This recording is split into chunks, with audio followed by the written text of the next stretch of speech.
next to him, where he has transformed himself from an indie filmmaker into a full-blown professional. How did this metamorphosis happen? Generally, people graduate from writing to filmmaking. How did Piyush postgraduate from filmmaking to writing, and that to such a specialized genre, which is, I would say, sort of a rarity in India, crime fiction. You know, people tend to attempt different kinds of genres, but crime fiction has been a rarity of a genre in India. So, Piyush. First, I just want to say thank you very much, Vidya, for being here for us with us in the evening, and Joy, thank you very much for moderating it. I just want to say, Joy, that I am still a filmmaker. I just take a little bit of a break and I've written these books, but I'm still a filmmaker. A lot of people are not looking at a filmmaker because I've been writing these books, and I will not disappoint you. I'll be making a film very soon. So yeah, so I'm actually not graduated. I'm still in that process, and I'm still finding my feet. Now I've written 4 books. I think I can call myself a writer, you know. But in my head, I'm still a filmmaker. So somehow when people say he's a writer, I say, but I'm a filmmaker. You know, then I still haven't graduated my head. I just sit down and write some stories, and you know, they get printed. So I'm lucky, I guess. So do you visualize in words or images? I absolutely in words, and I don't even write. I don't have, my system is I don't actually type myself. I have a person who's a typist, like my assistant, who types for me. I just read out my sentences which form in my head, and that comes the book. He's not come today, but he's been thanked in the book. Kalpit. Yeah, he's my assistant. He's your medium. Yeah, his fingers.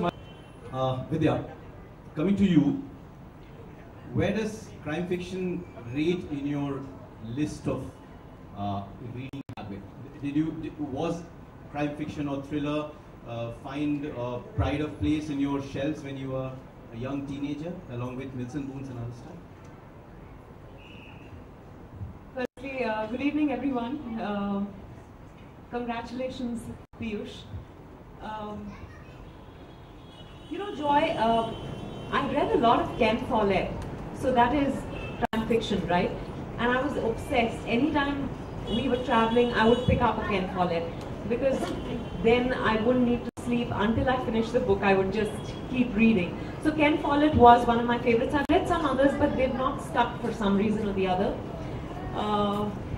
And then I think over the years, I've begun to enjoy reading, you know, what we call thriller scripts, which is basically crime fiction. And that's how I met Piyush also.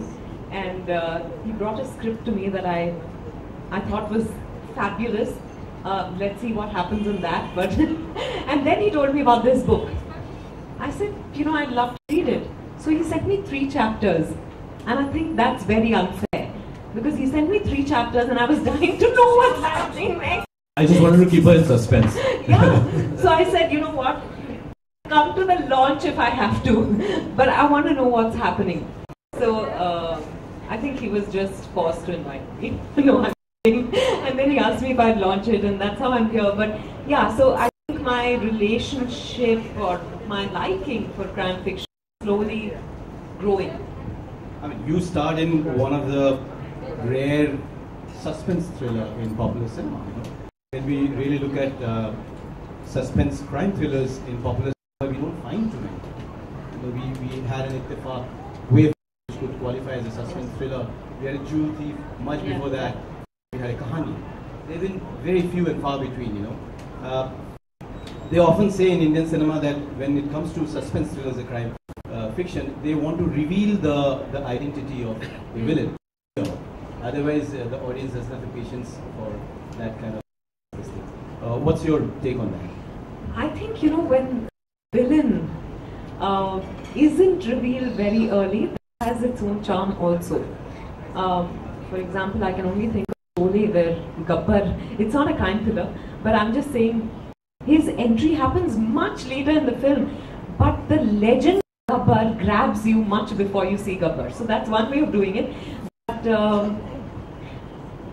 I think for example, in this book, I'm enjoying getting into the head of the serial killer, because we all want to believe that criminals were deviant personalities. There is some kind of reason for the way they've turned out. So, in a sense, I'm very grateful that he's first introduced us to that, and then he'll take us into the crimes of this guy.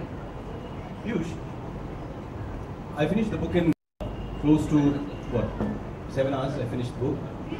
Yeah, because he's in Bombay, you were in Calcutta. 7 hours. Yesterday, I gave it to him only yesterday. I couldn't put it down, frankly.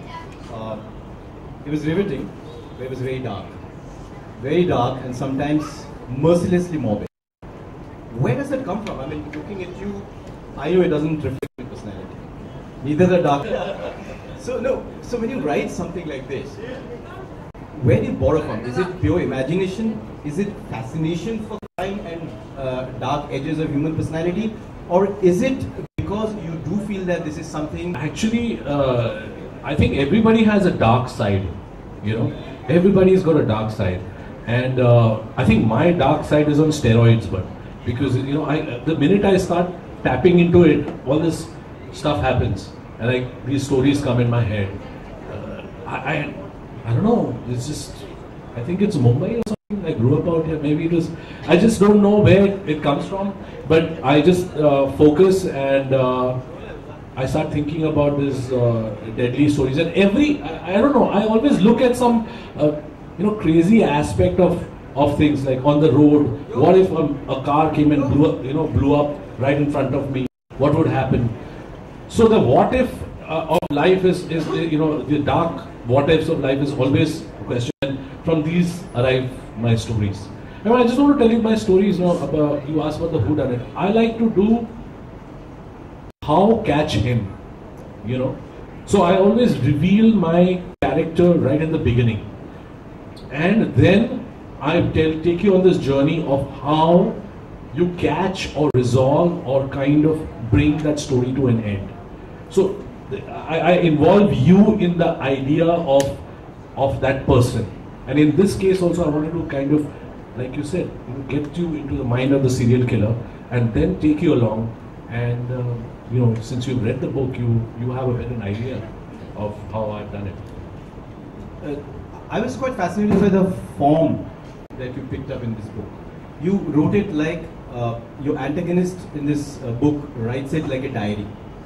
But the diary she's writing, the information and the knowledge that she's putting, she's piecing together from the diary of the other antagonist. I call both of them antagonists because both have a history.